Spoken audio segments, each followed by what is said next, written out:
presented by Lovely Films Production.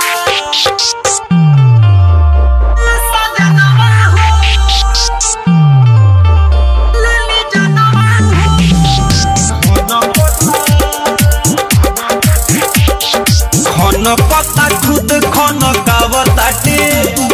रोई रोई तो होके बोलावताटे खन पता खुद खन कावताटे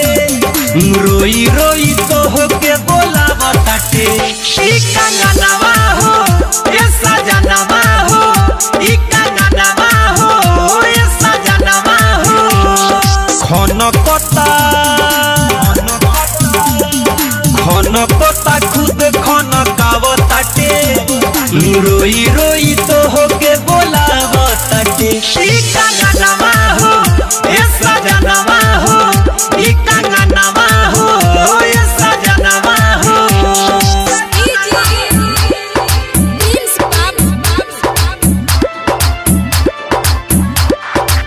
आप सुन रहे हैं अमित पटेल की आवाज में।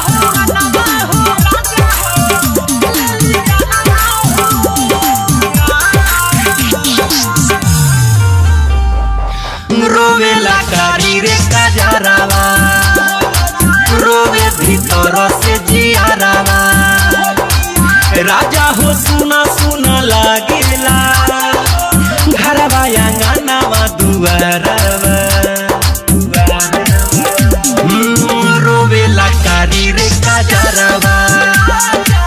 भीतर से रोवेला जियारावा राजा हो सुना सुना लागेला है घरवा आंगनवा दुआरवा सब खसिंगार नाही भावताटे रही रही रोज गरियावताटे सब खसिंगार नाही भावताटे रही रही रोज गरियावताटे ई कंगनवा हो ए सजनवा हो ई कंगनवा हो ए सजनवा हो।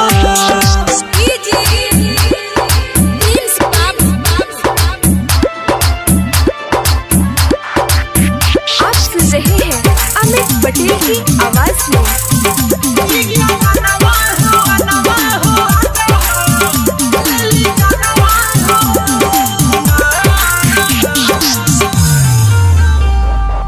आवे याद जब सैया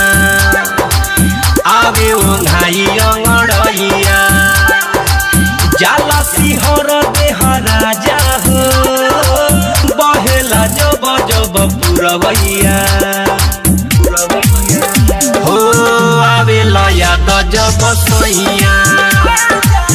आवे ओंघाई अंगड़ैया जाला सिहर देह राजा हो बहेला जब जब पुरवैया कुछहु समझ में ना आवताटे केतनो अमित समझावताटे